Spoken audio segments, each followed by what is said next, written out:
thanks for coming. I genuinely appreciate it. So I wrote a series of fantasy world building stories in this fantasy world I created of Enarten, and they followed all these kind of different characters with their own different like conflicts and struggles and efforts at kind of personal growth. And I figured I would put it up on YouTube with like some music, some art, and some sound integration, and kind of see what happens.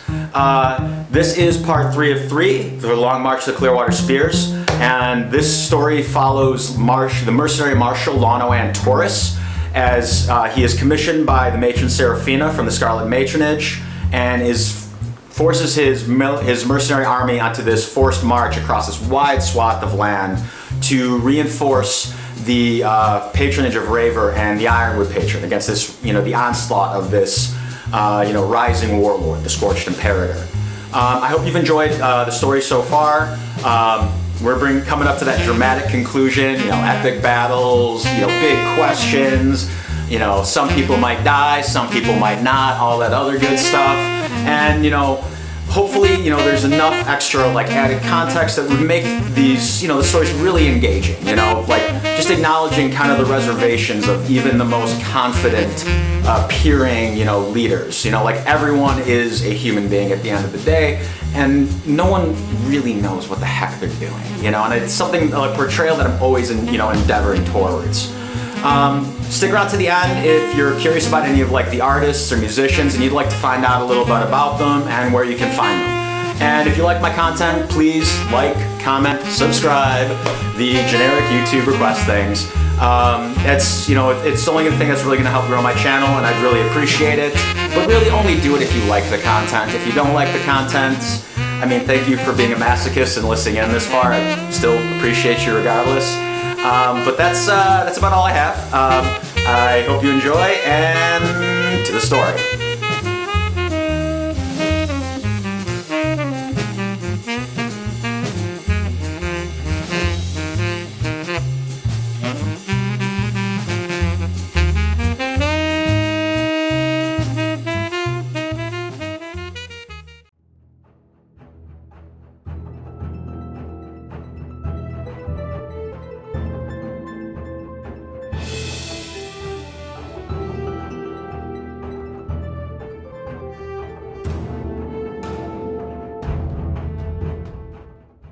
It was a late afternoon of the following day.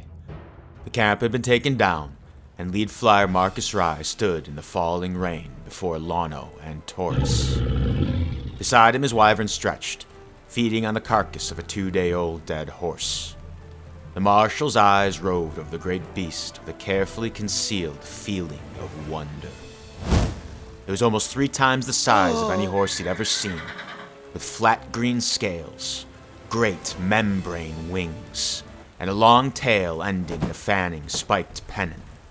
The low-slung saddle, crisscrossing harnesses, and rigid guiding staves that adorned the beast were both familiar and strange to the marshal. He wondered how one person could claim control over such an animal. 2 of Lano's soldiers stood on either side of the rider, standing their ordered watch dutifully. The agitation in his face was clearer than the day itself. "I take it there's a good reason that you're not letting me fly back to Tone?" he growled. The marshal nodded. "I can't let Thardus know that you found us. I'm gonna need your help getting some Raver soldiers to join in the fight." His eyebrow arched. "You mean to use them to rescue my lord?" Lano nodded. "I do." A grin spread wide across his weathered face as he scoffed. "That's not going to be a hard task. I promise you." Their pace diminished with the newly wounded, but still within 3 days they'd crossed into the nation of Raver. They left the wagons and any supplies they couldn't carry just within its borders. The forest had at last risen again, crowding out the wide open spaces of the plains. Among those trees and atop a large hill, Lano left those unable to march with 100 soldiers to protect them. It was all that he dared to spare. Soldiers consolidated their equipment, and those remaining set up tents carefully hidden within the trees. Lano stood before the pallet and bedroll of his wounded second-in-command one last time. I do wish I could go with you, Hannah said, doing her best to sound strong. Her one exposed eye drifted cautiously to the man standing beside Lano. Broken arm, broken ribs, broken leg, flash burns, the man said. I'd help you'd be. The marshal turned to Eero standing at his right with short, brown mohawk and the added chevron of his new status. Warming up to the role of second, are you? The lieutenant regarded him with a touch of disbelief. You were the one who made the decision, not me. I may question your judgment often, but this seems to be the biggest of them. Hannah scoffed at him before groaning in pain. Stop with the act, Eero. We know you care. Blind obedience is a bad trait for a second in command. Lano nodded. You can say my decisions are foolish in private. Hannah certainly does sometimes. Do it in public, and I will straighten you out in public. The new second in command scoffed. Why didn't you offer this to Winslow instead? I did. He had the better sense to reject it. Surprise flashed across Eero's face, and for the first time he appeared lost for words. Hannah chuckled. It's only yours for a short time, Eero. Don't get too comfortable with it. I will be taking it back. True to his wise ass, he turned to her with a mock bow. Aye, matron Hannah. Lano snorted as Hannah smiled. She turned to him solemnly. Show this scorched imperator why he should fear the East. Stay safe, Hannah, the marshal replied. You do yours, I do mine. She smiled weakly up at him. A small grin came to Lano's face before turning to the deputized second beside him. Eero, call the march. He nodded to the order before turning to the forming up lines of soldiers. All right, you frolicking dusk fungus eaters. Your Earth Mother ain't here to sing you to sleep no more. I'm your big father for now, and I have a mean streak. Form up ranks. We're heading out. Lano rolled his eyes as the call ran through his army. Thoughts of Urja or Dennis came to his mind, but he cast them aside in almost the same breath. What he needed was the truest warrior for this moment. And like it or not, he recognized it to be this brash lieutenant. Eero was his proper second in command, at least until the end of this endeavor. Amon brought the marshal's horse forward and he mounted up on it, urging it to a canter to the front of his line. The march went on, but it would be different this time.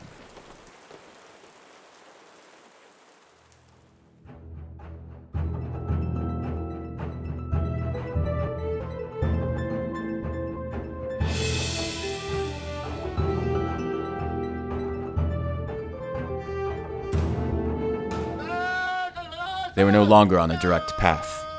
His troops were off the roads and into the wilderness. They weaved through tall trees and rolling hills.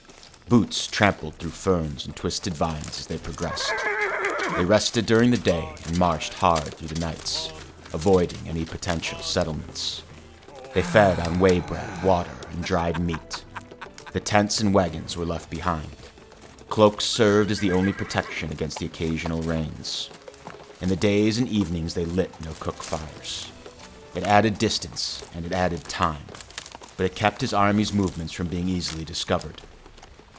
His soldiers gnashed and moaned as ever soldiers did, but no greater conflict arose between his troops. Pack straps still bit into the shoulders, legs still ached, but somehow the burdens felt less heavy. They neared their true enemy, the one they'd been commissioned for. And that was where their fight was. Shifting northward, the length of their march expanded from 15 leagues to almost 30. Their daily distance fell from the practiced 15 to a more reasonable 10. What could have been one day's hard march quickly became almost 3. With the battle coming, Lano wanted to keep his troops as fresh as possible.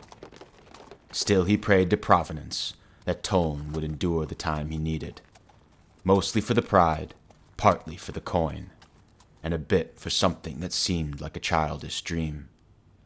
Still, in the moment, the task remained as ever it was, one step in front of the other. It was the march, ever still the march, but almost at its end. The long day of battle approached. A war. They camped at about 3 leagues out from their first destination, standing thoughtful watch in the thick of the wilderness. It was sometime in the afternoon, the sun beyond its crest, but not so much so. 2/3 of his soldiers stole sleep where they could, while the other third stood watch in a tight circle. Lono's ranging scouts remained close at hand, seeking to not give away their position. The tension could be felt like a thick smoke filtering through the rank and file. It was a familiar unease, the repetitious calm before a battle's storm, but silently irritating every time it came. "I hate waiting," Eero commented, shuffling with nervous energy as he checked sword and shield and spear and horse. "Truly, I love it," Lono replied with a dry sarcasm. He nestled on the ground, back against a tree, trying to get what rest he could. Eero continued to pace uneasily. "I have to ask, how do you handle it so well? Thardus is practically at our doorstep. I'm ready to fight. This waiting is awful." The Marshal shrugged. "You make plans, you stick with them. You know they're going to change. You deal with it when it comes. Worrying about what could happen doesn't help anybody." "It's just that easy then, huh?" Lono shook his head. "No, it's not." He cracked open an eye to stare up at his deputized second in command. "Eero, stomp over to Dennis or Jaska if you want to annoy someone. We're leaving at dusk. Be ready to fight then." "You can bet on that one," his lieutenant said, before sauntering off into the crowd of soldiers. Lono felt a measure of relief at being left alone. Even so, that low, pestering rumbling persisted in his chest. A fight was coming, closer than it ever had, and it was impossible to completely ignore it. The Marshal tried to fool himself into rest, not quite succeeding.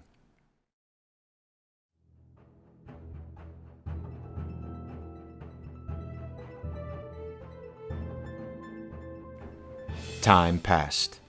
Daylight gave way to the dusk, and evening stars began to show themselves in the sky. His army closed camp quickly, forming ranks and settling into the march. Under order, Urja expanded the scouting cavalry into a wider circle. Lono had no intention of being taken by surprise again. The dragon moon rose first, with the orphan moon trailing slowly behind it. They moved determinedly through the undergrowth, shouldering lighter packs, hefting their long spears, and holding shields ever at the ready. The darkness settled in, casting the tall trunks of trees around them into deep shadows. They were quiet in their progress. Everyone was quiet as they moved through the forests. It was the evening of the first hill. The Raver soldiers held at the top of it, and a small Thardan force holding them at the base. They were close, but Lono didn't know exactly how much so. Maps could tell locations. Relative distances could be gauged with time and pace. But these were foreign lands to him and his army. The darkness and wilderness hid much of what could be seen.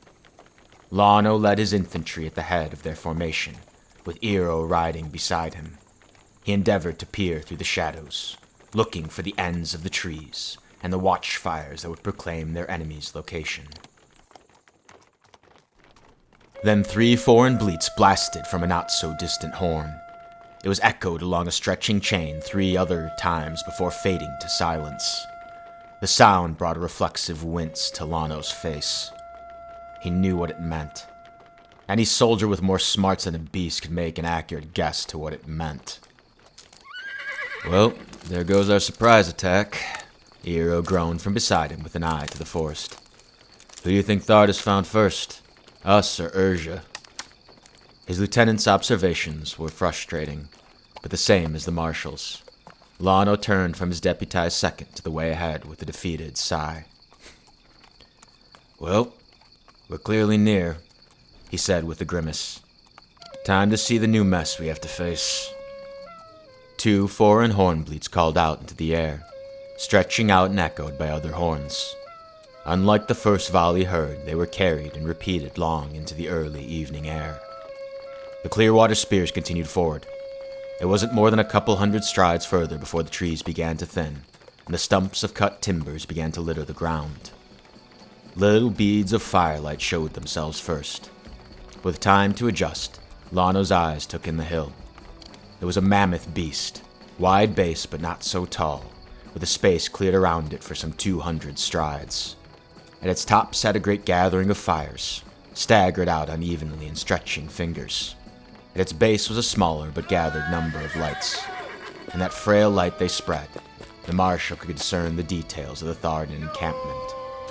It was trenched in with dirt walls some 3 or 4 strides tall, and encircled by wooden spikes pointing outward. From where Lano sat atop his horse, he could see a thick wooden gate, firmly secured against the outside. Thardus certainly seems to stand a good watch, Eero observed. Lano looked across the open field, trying to discern his next point of attack. He took in the gathering lights along the small fort walls, and those at the top of the hill. The numbers appeared to be in line with the information he'd taken from the Thardan prisoners. Those were numbers they needed, and a force just big enough to keep them from using it. Gonna be hard to take that reinforced position, his new second commented. Eero was full of accurate, if frustrating, statements. Lano nodded as he stared thoughtfully at the dirt and wooden spiked bulwark that surrounded the camp. We certainly don't have the numbers for it. Now without taking losses we can't afford. His lieutenant went silent for some time. His head wandered about the area before them, fretfully. Lano stood silently in his own thoughts, wondering what their next move was going to be. Once again, he was fairly confident he could take the fort, especially with the help of the soldiers on the hill. But the losses they would likely suffer would only put them back in the position they were before coming there. There would be no saving the Ironwood patron. There would be no payment. So, do we actually have to fight them? His deputized second asked from beside him. Lano turned to him with a stern look of disdain. I'm not talking about turning around, Marshal. Eero snorted back at him. What I mean is there anything on the north side of that hill keeping the Ravers' soldiers from just leaving?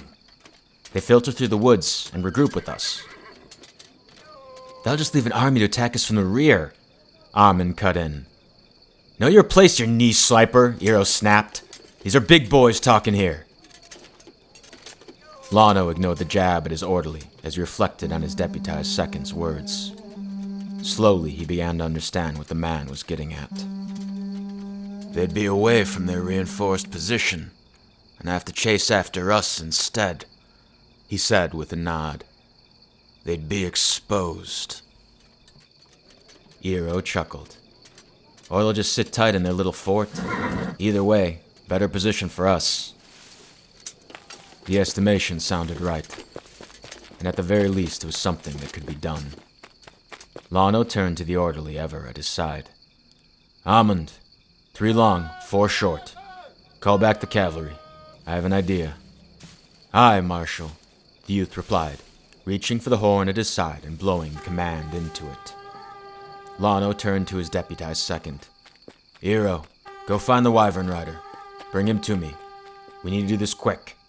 Have to get to Tone before dawn.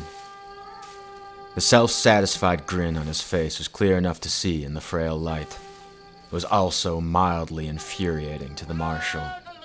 Still, his lieutenant complied with the order. Aye, Marshal, Eero said before turning his horse back into the ranks of soldiers.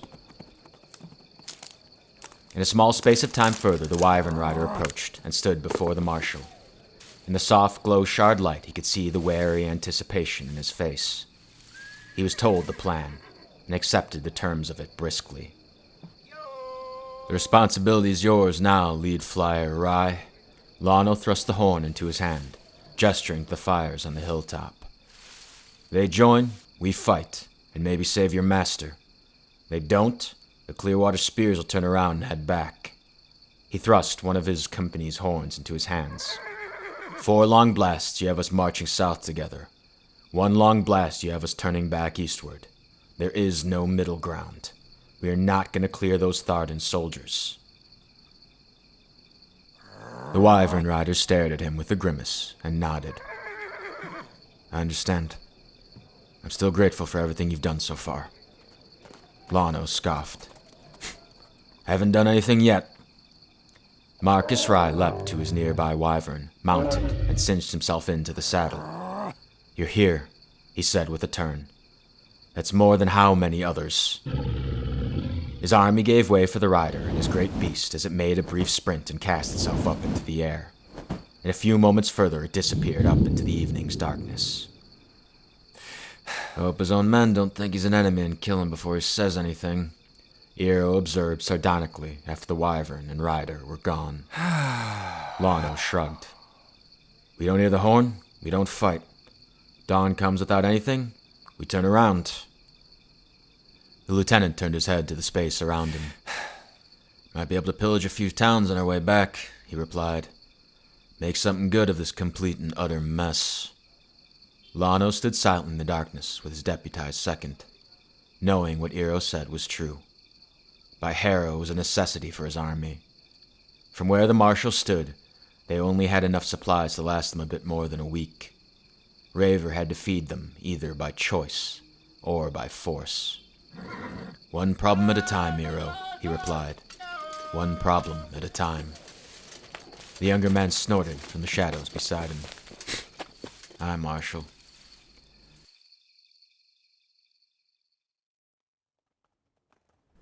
All eyes stood fixed to the hilltop as the early evening wore on. Thard and horsemen made their effort to leave the fort and were met with arrows as they entered range. A band of 10 circled in the field just beyond that radius, but the marshal was hardly foolish enough to take the bait. Still, there were no songs to be heard, no flying of firebolts or rumblings of the ground. Lono felt confident the small Thardan detachment lacked a mage within their ranks. He afforded rest to half of his waiting army on regimented rotations. Twice a 60 count passed, and those fires remained unmoving on the hilltop. Yet Lono heard no horns blaring out from it. Either something had gone wrong, or the army of Raver was as smart as their reputation held them. The marshal cast his eyes to the forest east and west of them, as he restlessly waited. When he heard one long horn's cry from the west of him, Lono took it with a conflicted bit of apprehension and expectation. As resting soldiers jumped to attention with spear and shield, Lono rode his horse through their mustering ranks. Eero remained back at the edge of the woods as Lono rode deeper into it. As the hill disappeared through the trees, the light of one lantern shone in the darkness. He moved towards it at a canter, where Linslow stood in full armor along a formed-up shield wall. Archers formed up lines behind them, loaded arrows ready to release. There was an army gathered in front of them, dressed in the green, gold, and gray colors of Raver.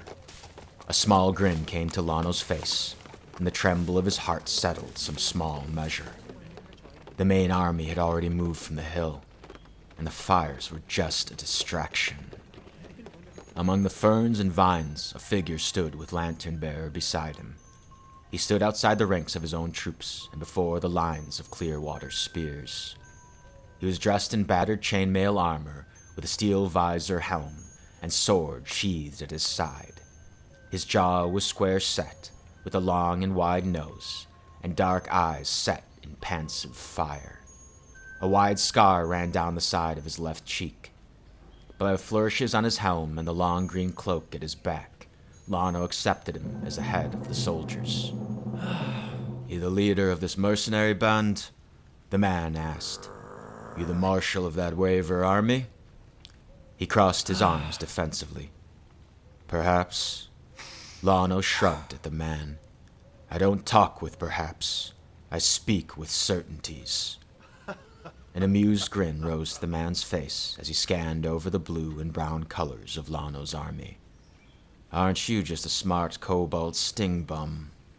The grin widened across his face as he struck a fist to his chest and offered a quick bow. "Thomas Gallowar, Marshal of the 28th Infantry Detachment of Raver." "Lono and Taurus, Mercenary Marshal of the Clearwater Spears." The man gestured to the space overhead. "We had one of our sky-dancing dandies say you've come all the way from the Scarlet Matronage to offer aid to the Ironwood patron," the Raver Marshal said firmly. He also said you're not the kind of person who would take very kindly to orders from a bunch of royal enlisted knob-knockers. The man has ears and eyes, Lono replied. The man scoffed. Aren't gonna make your commission without our help. Aren't gonna have a nation without your patron, Lono replied. The grin disappeared from the Raver Marshal's face. That truth has not eluded me, he said, suddenly solemn. It's impressive that you beat the fall rains. If your troops fight half as well as they march, we might just have a chance. The man cast a thoughtful eye southward towards Tone and the waiting army of Thardis. He cast a skeptical eye to the mercenary marshal. You got a plan? You prepared to fight? As much as can be done in war. And we are. The Raver Marshal nodded his careful understanding. We'll show you the best way there, he said, gesturing southward.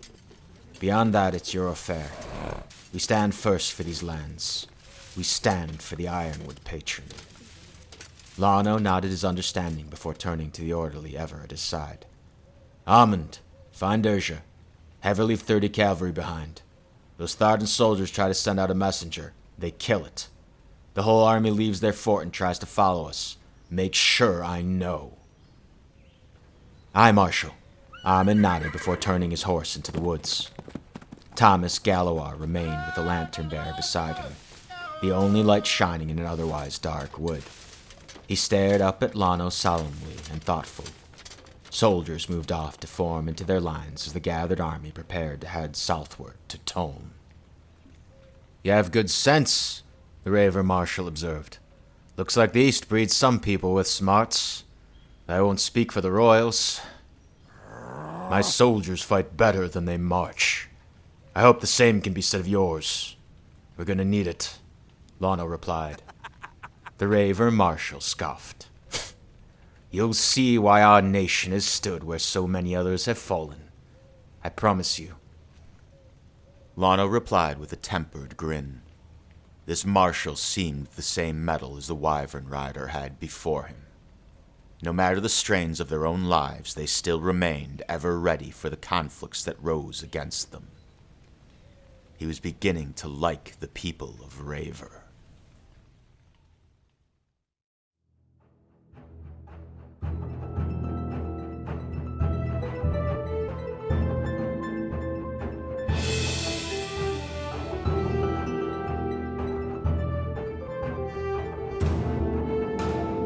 They moved in darkness.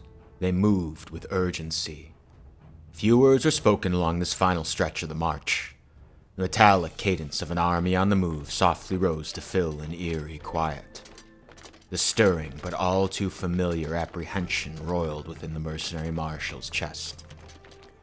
He imagined the same was true for the troops who marched beside and behind him. They were going to battle. They were going to war. Dawn was on the horizon, a sliver of light battering against the fringes of evening. They followed the twisting movements of the great Gadakanis River, the lifeblood of the patronage of Raver. The Raver soldiers kept pace with the Clearwater spears as they pressed forward swiftly. Their pace wasn't quite a trot, but it wasn't far from it either. Lono tried to conserve whatever energy his forces could for the coming battle. They even stopped once to gather water and catch some spare breaths. He turned to Amon beside him. Find the Wyvern Rider. Tell him he can fly back to Tone now. Let him pass everything he knows to the Ironwood patron. Aye, Marshal, his young orderly replied before turning his horse back into the lines of soldiers. The youth disappeared in the shadows of the failing night. Not long after, the billowing sounds of flapping wings could be heard overhead. Lead flyer Marcus Rye was away. If the Ironwood patron didn't commit, what few forces he had, the mercenary marshal had little hope for his own success. But that was war. Push forward like something was true, even if you didn't know whether it was. Hero, Lono said, turning to his deputized second beside him. Find Urja. Have her send the cavalry out. Aye, Marshal. Not long after, the thundering hooves of his cavalry broke ranks from the heart of the remaining army. They headed eastward in a wide circle to engage from that side. There was a feint that Lano hoped would draw the army out as his main force engaged from the north. The march continued on.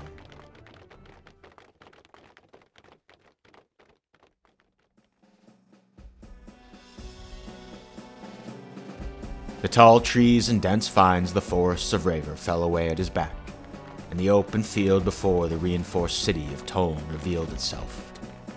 On a hilltop, the small stone fortress stood overlooking the Gadacanis River. Torchlight glowed in the early morning along its tall ramparts, while just below it a host of fires surrounded it, stretching some 500 strides out in a wide fan. Everything was as Roland's letter had said. They had to be outnumbered at least 3-1. The marshal grimaced as a light quake shot through his body.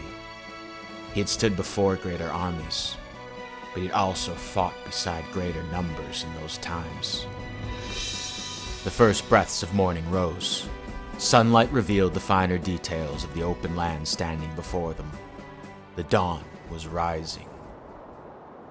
The mercenary marshal turned to his young orderly. 2 long horn blasts, Amund. Spearhead banner with wind banner. Once everyone forms up, 3 long, 2 short. Aye, Marshal. The first blasts of horns rose up into the air. The Clearwater spears formed up in a V formation, running long, thin lines of shields and spears.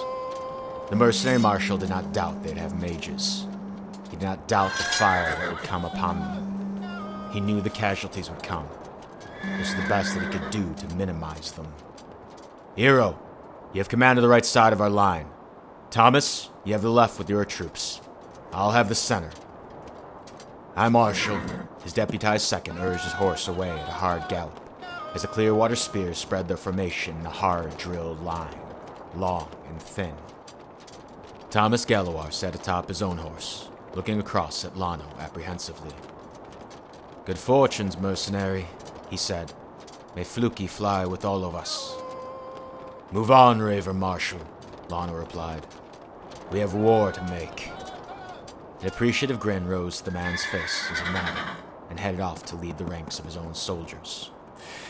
Lano stared down the gathering forces against them with the hard grit of his jaw. He checked the crested steel helmet resting on his head for reassurance. He struck his spear to the metal-lined kite shield, testing its readiness. He took a deep breath and exhaled. It helped some small measure to ease him. There was nothing more he could arm himself in.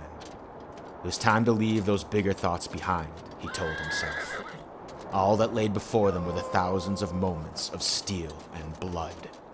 He had brought them here, and that was it. It was time for war. 3 long horn blasts cried out, followed by 2 short from the southeast. Urza and all of his cavalry had committed to the battle. As the sun slowly rose, he could see the movement of the Thardan soldiers. They rushed forward to the northern side under the command of their own horns, while ignoring the movement from the east. Whoever led that Thardan army read the fate for what it was. They had to know about Marshal Gallowar's soldiers held to the hill. They had expected an attack from the north. It didn't matter. It couldn't matter. They had to close that gap and press into the fight fast. All right, you fantastic bastards! Lano barked in the loudest voice he could muster. I'm not one for speeches. You all know this. So I'll spare you this long shit. This is the brutality we've trained for. This is the brutality we've thrown ourselves in. We are the greatest mercenary army east of the Gadacanis. It's time to show the Scorched Imperator the utter devastation we can wreak. Time to show our enemy why they should fear the Clearwater spears! The cry carried through the ranks. The blasting horns gave their command closely behind them. Lano's ragtag army marched forward into battle. The mercenary marshal atop his battle-hardened mount led the point of his spear formation. For good or ill, or whatever wiles Luki decided, his army was committed. They moved out in a double-time trot. The open field lay before them, quickly shrinking. Though too far away to hear the songs, bolts of fire rose into the air and blasted the spread out lines of his soldiers. Bodies flew into the air at the points of impact. People died. His soldiers pressed forward. The 28th Infantry of Raver at his left kept pace, closing the gap. Finally within range, 3 short horn blasts called at Lano's back. Arrows rose up into the sky and fell upon the approaching army of Thardus. 3 volleys issued out in hard, drilled practice to wreak their own destruction. That was all there was time for. The uneven but quickly forming lines of Thardus approached. Lano's eyes fell on the leader of them, charging forward on horseback. He was dressed in dark and gray full-plate armor and full-mast brimmed helmet. Decked in the gray and burnt red colors of Thardus, he wielded a vicious axe atop a dark steed. The dark figure turned his attention to the mercenary marshal and shifted his racing mount towards him. 300 strides, 200, 100, less. Lano cradled his short spear tight to his side and prepared himself as well as he could for that incredible moment of impact. Just before that crashing instance, in a blink faster than Lano could believe, the dark figure veered hard to the right and charged past him. Lano quickly turned his attention away and before him, as a Thardan soldier lifted his shield against him. But it was too small. Shifting his spear into a gap, he struck the man's center mass on the breastplate, sending him to the ground, and trampled over him with his horse. The main army engaged almost at his shoulder. The battle was on. Lano swung the sharpened edge of his spear out in a wide circle, as Amon engaged close at his left. The marshal swung and plunged with the long spear at his right, as the kite shield danced to block the attacks on his left. His soldiers pressed forward just behind him in tight shield walls, against the pressing masses of Thardan soldiers before them. The disorganized lines faltered bit by bit, under his troops' savage assault, giving ground. The plan had been simple enough. Divide the enemy in 2, surround them, and do it as quickly as possible. Mitigate the wielders of spells by surrounding them with the enemy. Lano heaved and struck and rallied as horns echoed their commands up into the open air. What had been drilled? What had been followed? The mercenary marshal could not know for certain amidst the chaos, only knowing that there were soldiers fighting at his side, arrows flying deep overhead. His world was a cacophony of anguished cries and rocketing steel to steel. The line in front of him gave way bit by blood-fed bit. Lano was aware of the numbers racing forward to meet him, even as he focused on the many enemies before him. His spear plunged into the exposed flesh of a half-armored soldier, and the shaft shattered. He drew his sword out in barely a breath, and continued to press his attack. Amon, ever present, held tight to his side. His army moved slowly through the wailing carnage. Lano was barely aware of the sun slowly rising over the ranks of gray and burnt orange soldiers pressing against him. His sword rang blunting against helm and shield and axe. His mount bucked wild and with flailing steel-capped hooves as he clung tightly to it with his thighs. Bit by painful bit, the Thardan line gave way. The gate was open along the walls of Toll, as green, gold, and gray poured out of it. Wyverns were flying overhead.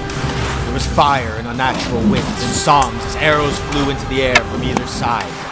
Pieces of metal ricocheted off the marshal's head in a ringing din, lacking the time to tell what they were. He was alive. People were dying. His and theirs. War.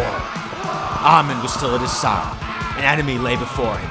His assault moved forward. The line broke.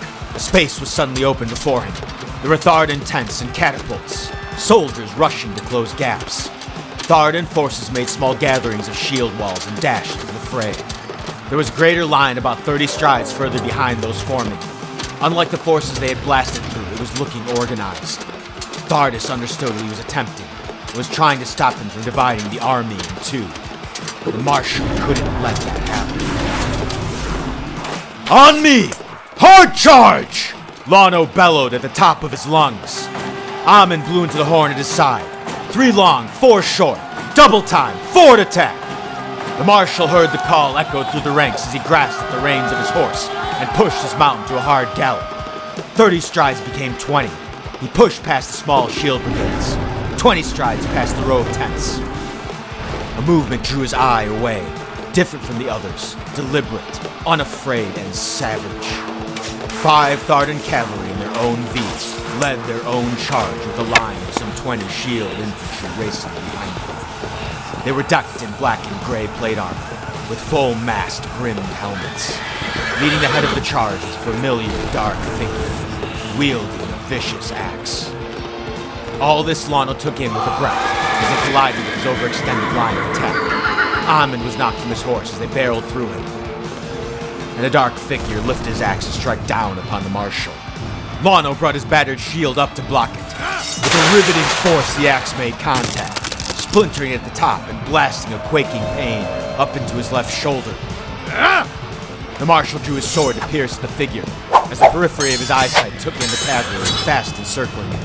The Thardan figure sought to leverage the axe free. He dodged at Lono's thrusting sword. The blade found glancing soft flesh between the plate. The dark figure pulled back, abandoning his axe. 2 flashing spear points found flesh through his mount's forward arm. Lono turned as his horse cried out in rear. The marshal kicked free of the stirrups, hit the ground hard and rolled to the side. Charging hooves rushed past him, missing him by barely a breath as the forceful marching of his main line at last caught up with him. With the help of his soldiers, he rose back up to his feet. 3 of the Thardan cavalry circled back and away to their hard armored shield line, revealing a small open space for the 4th. She had no mask, she wore no armor, and there was a coarse, forceful song rising from her throat. The air was moving around the darkly dressed mage, quickly building in force. He knew instinctively what was about to happen as his whole body tensed. "To the ground!" he barked. His voice was lost against the roar of battle. The marshal dove back to the crowded field as a blasting wind tore out from the Thardan sorcerer, like a cascading wave. Lono dug his hands into the soft, trampled dirt for traction, and the exploding winds knocked his standing army back behind him. A large space opened up in the field of battle. The main Thardan shield line was gaining strength. The smaller, heavily armored one marched forward past the mage. The dark figure, with a new axe in his hand, led a regrouped charge forward on horseback, with 2 other spearmen on either flank. There was a spear on the ground. Lono took it quickly. He claimed a castaway shield in his left, barely a moment further. Amon stood up as well, with a glance to his marshal. 4 others who had taken the ground in time rose to take their place beside the 2 of them. 6 stood against some 20 soldiers, trying to buy time for those behind them to recover. Against the clashing din of steel to steel, they lifted their voices together in a roaring battle cry as they set their feet and stared down their foe. The 3 horsemen collided with Lono's hurried line. Hooves stomped against Kite Shield as flashing spears sought to penetrate their defense. His soldiers held their ground. They struck forward with their own as a rearing horse toppled back. The dark figure wielded his axe in hand against them, but his soldiers held their ground. As the horsemen pulled away from the conflict, a surge of pride rushed through Lono's chest. Soldiers' back slowly returned. The ranks of the Clearwater spears increased. 6 rose to maybe 12, as a hard steel line of 20 Thardan infantry shoved into them. Spears and swords clashed against shields. Thardan soldiers rushed to their line as his Clearwater spears recovered. A spear point thrust into Lono's shoulder in a shock of pain.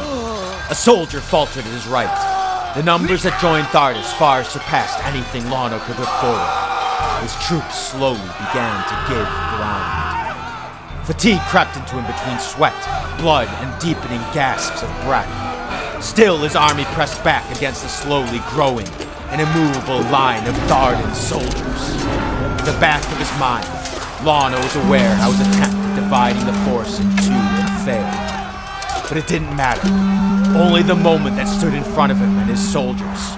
Horns blared, arrows flew, and soldiers fought. War. The dawn had risen, and the bright light of the morning stood. Iro was at his side somehow, on foot. From where he had come, the marshal couldn't know. "Fine day for a slaughter!" The deputized second barked at him with a grin. "What are you doing here?" Lono roared in surprise. "The right's holding with Winslow. You're not!" he yelled bluntly, as his eyes dashed to the right of them. The dark figure had returned on foot, with heater's shield and vicious axe. With 4 others, he tore against the side ranks of his troops with supernatural momentum. The faltering shield wall at his side was giving way. His dwindling soldiers rushed forward to try and close it, under barking commands of his sergeants. The Thardan enemy sought to close in and surround him at his backside. Still, his soldiers fought on. "Someone should do something about that bastard," he yelled. "Catch a breath. I'll take this. Not a bad way to die." Lono glared at his deputized second for a moment, but conceded, backing away as more and fewer of his soldiers marched past him. The marshal caught some breaths in the small space afforded him. He was suddenly aware how his body shook and bled, but barely felt anything. The marshal dropped his spear and drew his sword, tapping the pommel to his helmet as a reassurance. He hefted the kite shield in his arm and took one last deep breath before dashing forward through the rush to face him. Lono charged past standing spears and fallen bodies, through rutted mud and blood as he bellowed his war cry. He drew his sword back in a thrust. The dark figure turned his helmet to him for a moment and swung his shield in a forceful circle, knocking away the spears that struck him. The two of them engaged in combat. Sword thrust to gray heavy armor and was swept away with heated shield. Vicious axe swung down like a whirlwind as Lono dodged and pivoted. The dark figure shoved forward hard with shield and knocked the marshal back. Blade and axe traded blows in rapid succession as the roiling movements of battle coursed around them. The dark figure was seething force, silent and focused. Lono sought his quick thrust to his soldier's armor while his shield deflected away the thunder-pointed axe that battered against his shield. However their posture, both worked their defenses with deft agility, seeking an opening into the other. The marshal thrust and weaved with sword as the dark figure savagely swung and pursued. Shield knocked against shield. The two figures exchanged kicks as they shoved into each other. Sweat poured from the marshal and his energy began to flag. The dark figure continued to press his assault tirelessly. They continued to shove and block and slash at each other. Lono's breath came in turbulent gasps as his pace diminished. He knew this fact with dread. His arms ached from glancing blows and rocking steel. He lifted his splintering shield a breath too slow as the axe's edge swung to end him. The hunk of steel aimed for his head and Lono saw it as everything seemed to slow around him. He sought to dodge it, bending his head low and moving his body back. It struck a glancing blow against his helmet. His head rang. His world suddenly shook around him. He backpedaled instinctively, lifting his shield up as another blasting force bore down on him. His forearm vibrated as he fell to the ground and tried to roll away. Two harsh kicks struck him in the side as he groaned against the shooting pain. His helmet was gone, and he didn't know where. For a breath, the assault against him halted. Lono rolled and sought his feet, faltering, pushing fiercely against the reigning imbalance of his body. He was exhausted, hurting, and still somewhat dazed. He needed a weapon. Anything. He grasped desperately at the shaft of something and missed it. Lono saw his young orderly, Amund, facing the dark soldier. He saw the shield in the boy's arm shatter against his savage axe. Amund brought his sword up to strike him, but the monster knocked it away, cleaving the edge down at the side of the boy's neck. He heard Amund gasp through the raging din of war. The dark figure lifted his savage axe and struck it down against the boy, again and again.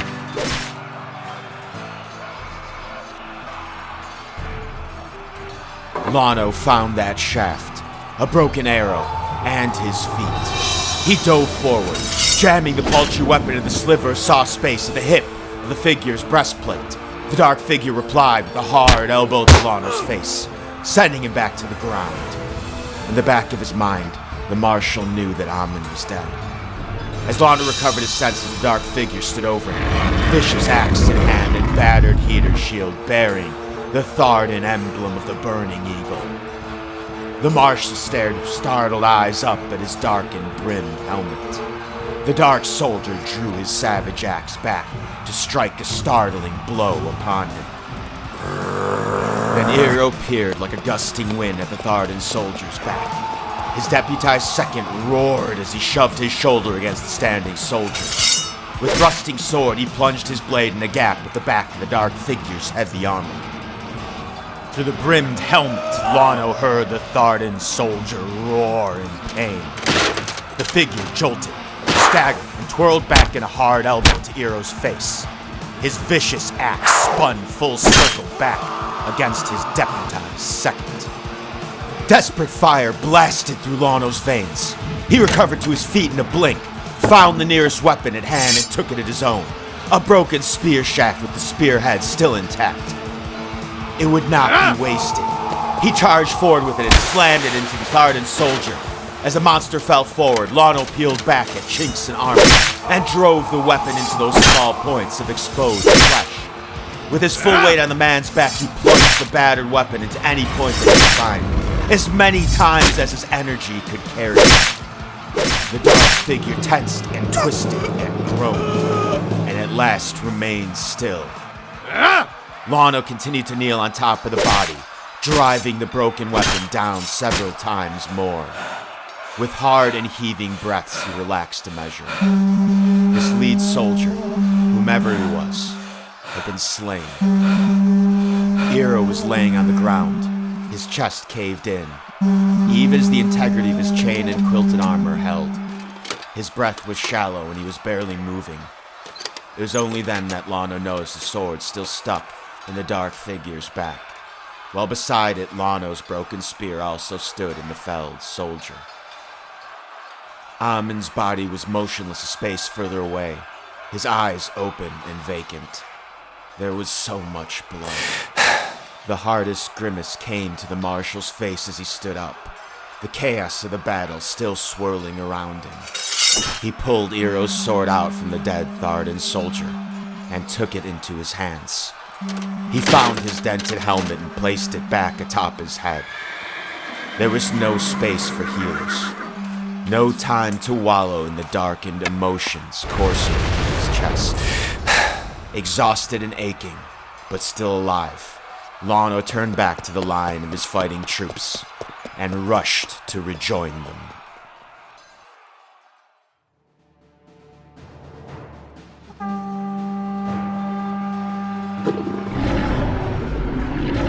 In time, a resounding and foreign horn drew the marshal's attention further up. The main Thardan infantry line had turned around to face the fort. The lines of gray and burnt red had thinned in front of them. Green, gold, and gray could be seen through the lines of hectic conflict. At its head, a beast of a figure rode atop his horse, with visor and crowned helm, decked in green and gold-colored plate armor. He swung a massive sword with furious abandon against any fool foolish enough to draw near. The Ironwood patron had arrived and was breaking the line that Lono could not. The integrity of their enemies seemed to be faltering. Wyverns flew overhead, dropping logs and great stones from the sky upon the army of Thardis. The arrows flew less frequently up at the beasts. The wielders of spells seemed to have ceased altogether as the full morning stretched into the afternoon. The two armies met in its center at last. With a salute, they turned their attention against the divided Thardan force. The sieging army broke, and those that could fled into the wilderness, leaving behind their tents, catapults, and supplies. The cavalry of the Clearwater spears ran down the Thardan soldiers as they sought their escape.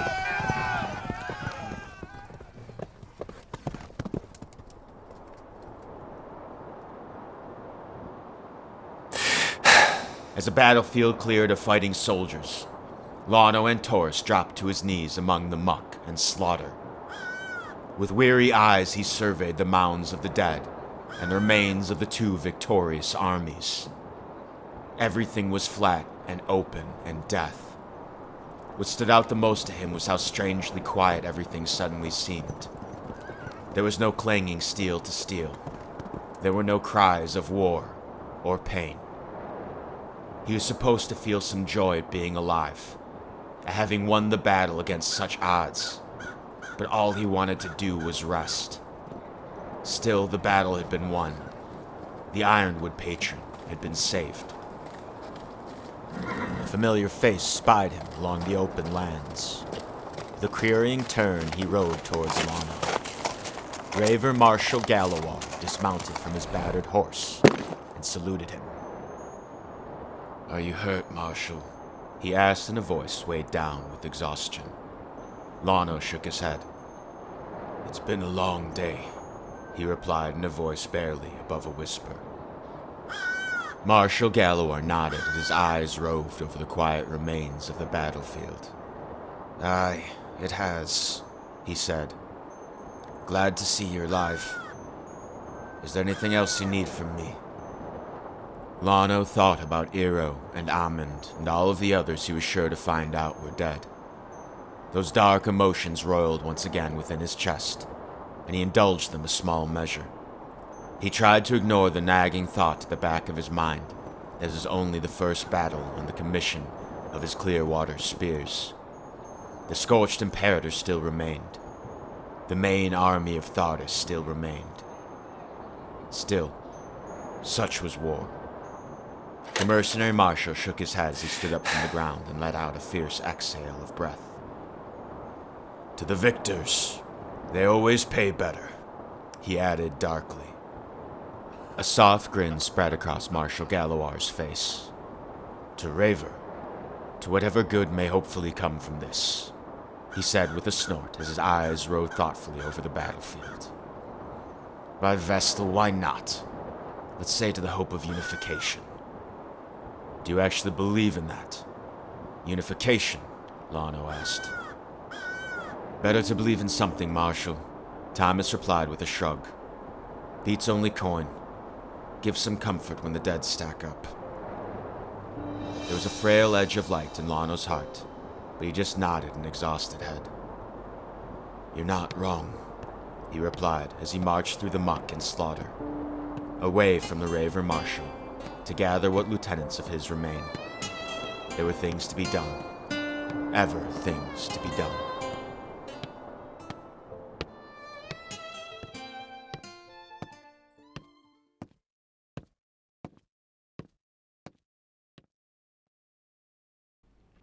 A small host of Lano's soldiers gathered amid the late afternoon sun before the open gates of Toln.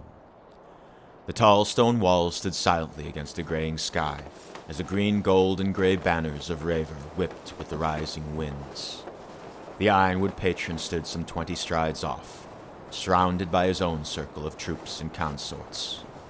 The wide space around them was a spread of disorganized activity as people roved through the mounds of dead, searching for the living. Lano acknowledged his 3 standing lieutenants with a nod. Dennis, Urja, Winslow. Marshal? Anyone seen Jaska? He asked. None of his remaining lieutenants had a word to say to it, though their apprehensive eyes away from him said enough. The Marshal nodded somberly. Another casualty. Another good soldier lost. Winslow, organize the work parties. Tend to the wounded. Dennis, do the rolls. Find out who we have left. Urja, you're the watch officer, he said as his eyes strayed to the waiting Ironwood patron. I have business to tend to, but I'll join you all after it. Aye, Marshal, his 3 lieutenants said as they went off to their various tasks. As he watched them go, he wondered whether Ira would survive his injuries. The Marshal doubted it, as the dark pale persisted in his chest. But then again, he was a demon of a warrior. Anything was possible, and hoped for. With a heavy sigh, he turned to the fort city of Toln, and the waiting patron of Raver.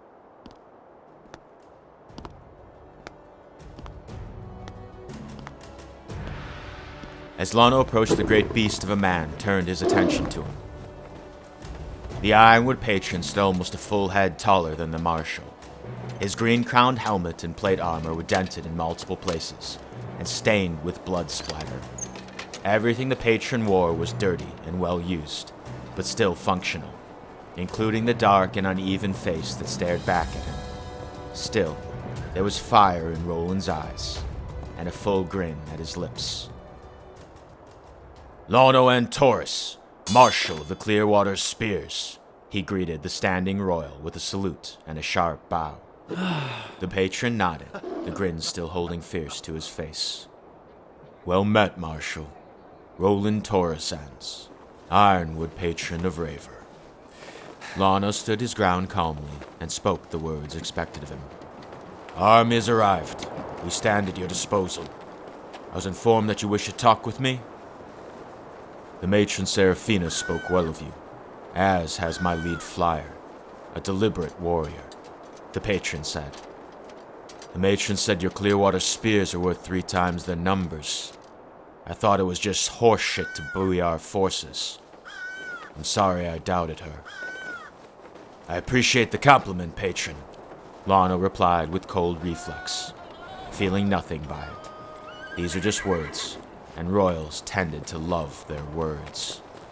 Roland nodded as he carefully looked over the mercenary marshal. I've received word that the Crescent has 10,000 troops heading here, braving the fall rains. Karul, Teleran, and the Southern Shelf all have soldiers on the march. Gobek and Estron are still trouble. The Scarlet Matronage is tending to them. It would seem that the matron Seraphina is succeeding, where so many other patrons have not. The wariness of the conflict still clung to the marshal. 2 or 4 of the 14 patronages were always allied at one time or another, but in Lano and Taurus's lifetime they never lasted. Periods of peace changed with the seasons, back and forth like the east and west winds. It was what made the mercenary business so good. He wondered silently whether this moment was any different.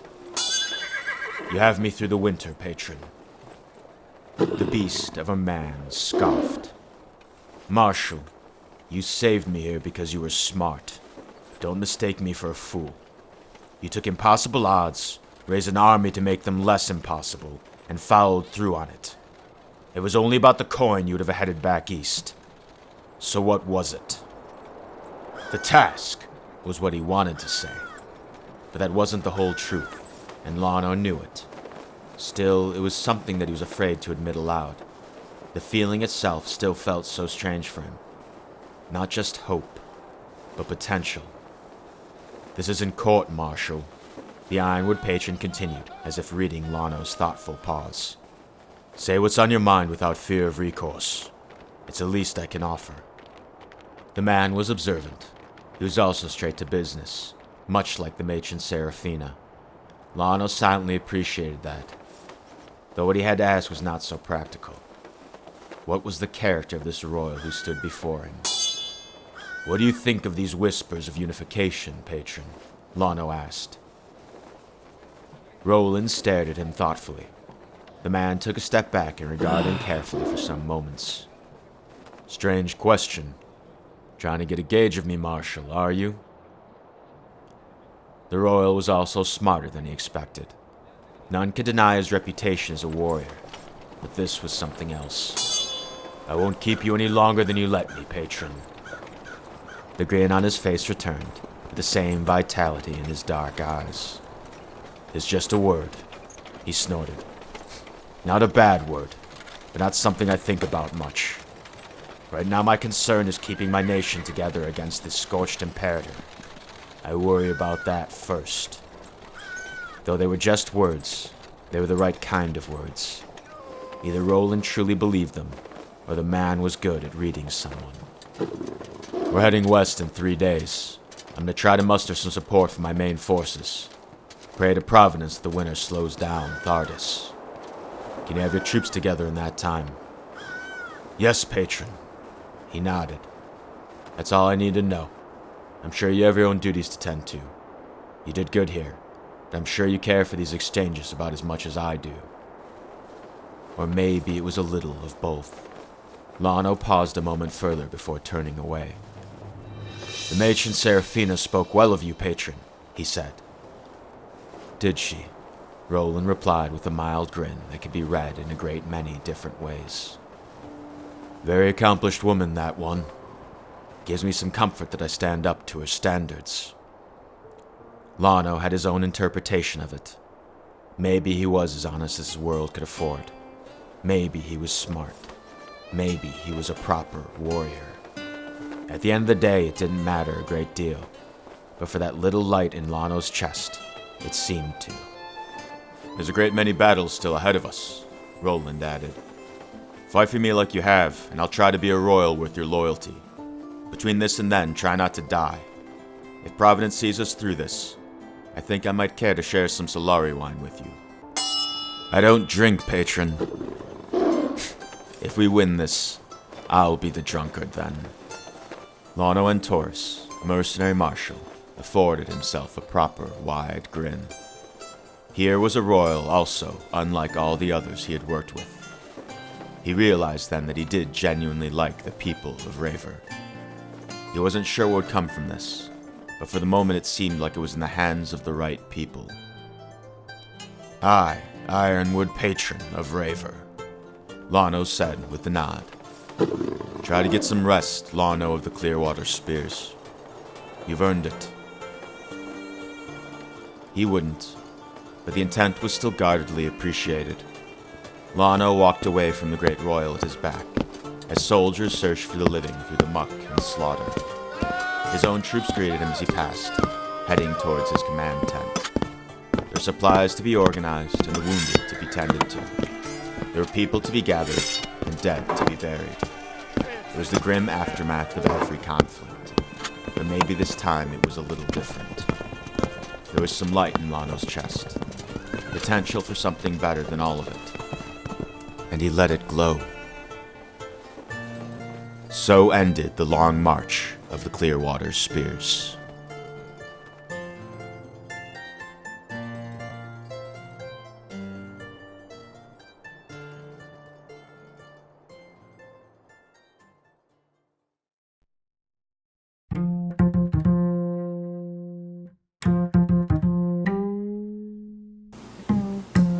So one of the things that I have, kind of discovered as I've, been converting my written stories to, more spoken word things is that there is like a distinct difference between, writing that appears to be good and solid when you're reading it and when you're writing it, and like when you actually say it out loud and you're like, you're building up the scenes and everything like that. And there is definitely, at least for me, like a good difference between spoken writing and then written writing.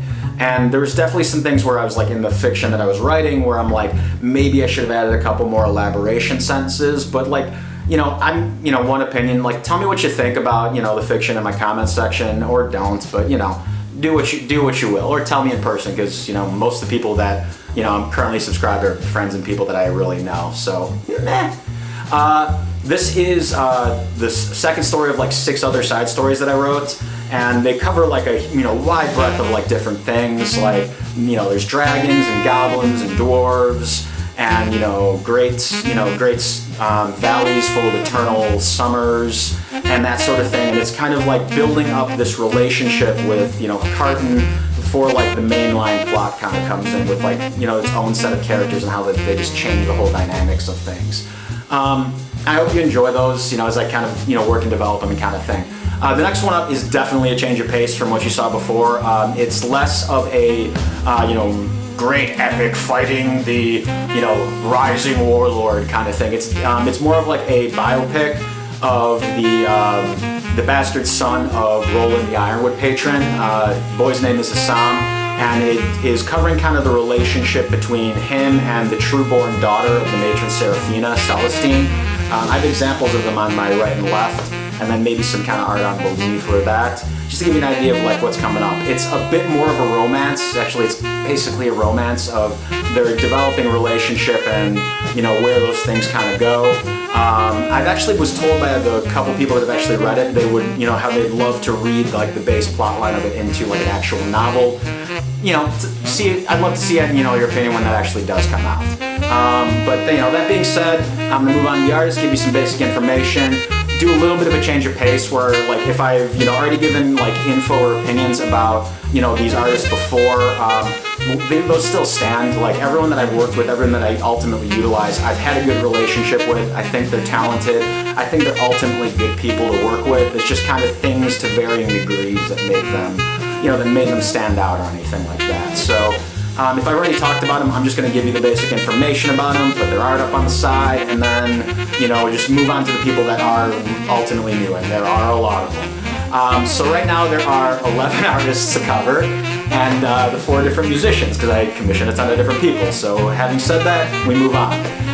Number 1 on the list is Adrianorizza, one of my regulars. He has an Instagram at adrianorizza.art and an Artstation at adrianorizza.artstation.com. Number 2 on the list is going to be ATMRLV_art. He has an Instagram also. Fantastic background artist. Love his style and everything like that. Definitely worth checking out. Number 3 on the list is going to be joanbelda. He did this work for me. He has an Instagram as well. That's j.bm.88 at instagram.com. Really is, solid guy. I love the Art Nouveau style. Number 4 on the list is Varyson. You can find him on Fiverr. He also has an Instagram. He's varyson.art at instagram.com. Fun little bit of information for him. He's actually currently serving in the Ukrainian army, so Godspeed on that end. I wish him the best. I wish him a safe return, and whenever he comes back, I would love to commission him again. Hopefully, if he comes back, really polite, very talented. Number 5 on the list is one of the first new ones. That is Enarten. Extremely excited, the excitement that came in the conversations that I had with her when I was telling her the basic framework of this project was it was oddly infectious, and it's a very difficult thing when you're actually reading text and a correspondence off of them. But you can, she did this work for me, and she's decent price, good skill level. I would definitely use her again. You can find her out on Fiverr, so really good to work with. Number 6 on the list is Sodarrr. She has an Instagram at Sodarrr at instagram.com. Very distinct style, kind of cartoony, kind of goes with the round face things. I like it personally. I've actually commissioned one other piece of work from her before. You can find it on my Instagram at pabloamericanis at instagram.com. Very colorful. I liked it. She's definitely learning some of the ebbs and flows of working with other people, but I'd still definitely come back to her. Number 7 on the list is going to be Daryl Arazak. He has an Instagram. It's Daryl_Arazak at instagram.com. He did this piece of work for me over here. He is probably the people that I've worked with gives the most kind of communication. He must have given me this art in 6 different stages and made sure that I approved it before moving on, which was for me pretty darn incredible. Skill levels definitely is definitely there. But he's out of Indonesia, very good to work with, and I think I would use him again. Number 8 on the list was the big surprise. That was Tnt Illustrations. You can find him on Fiverr. He did this for me, which is just downright spectacular, surprised the hell out of me. Because I was just it was a fairly minor piece of art that I was, trying to get done. And just the amount of skill that he brought to it was just absolutely really surprising. If there's anyone I will definitely use again and use for more important, pieces of art, it would be this guy, really. And then moving on, number 9, we have Mayolodraws. She's out of the Philippines. She does great backgrounds. You can find her on Fiverr. Still extremely professional. Number 10 on the list is Badhapple. You can find her on Instagram under the same name and on Fiverr as well. She's out of the USA. Does a good comic book style drawings, as you can kind of see on the side here. And she's an extremely fast worker. A lot of these art that I commission, it's a week, 2 weeks, something like that to get that done. If you need a good character sketch in 2 or 3 days, that she delivers, and has its own place and thing. And again, for those things, I definitely would also use her in that regard. And then number 11 on the list is going to be just the fantasy map. You can find him as SNIKT5. He's on Fiverr, professional. Moving on to the musicians, we have first the person who did this one. And that is Rayanuk. Probably in terms of straight talent, one of my favorite composers. And but if he is available, every time I check him out on Fiverr, he's just not available. And I wish him the best, even though I have no idea what's going on. But good luck with him on that. Number 2 on the list is the person who did this music.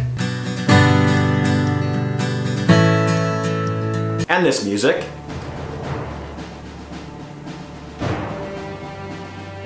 And that is the_Vicken on Fiverr. He also has an Instagram at the Vicken Studios.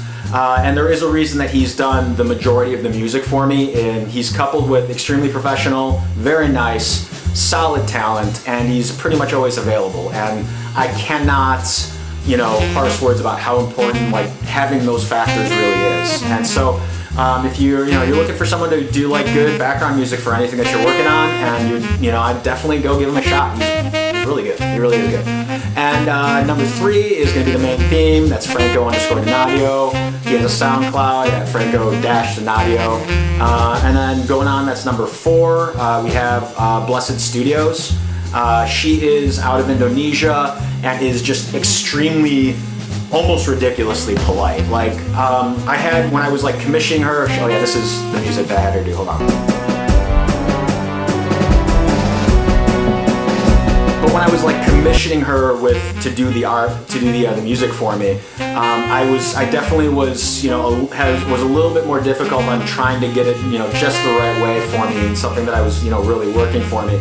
And in addition to making those changes, she was actually like somehow like excited or like about it. And I was just like, it's like, wow, like, thank you. Like, in terms of like, it's just like a personality where you're getting like, not just like, this is fine and acceptable, but like, this is way better than acceptable in terms of reactions. Like, that was like one of the things that I went with. So like, if you like her music, and you'll definitely like her personality. And so I definitely, go check her out on Fiverr, go with that sort of thing.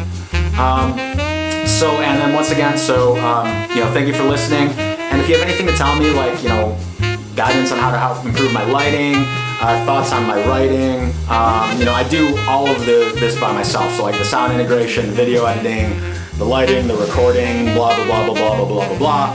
I'd love any kind of input that can be given. And that being said, check me out on Instagram. That's Pablo Americanus at Instagram.com. And I think that covers pretty much everything. And to that end, salud. And yeah, that's all I got.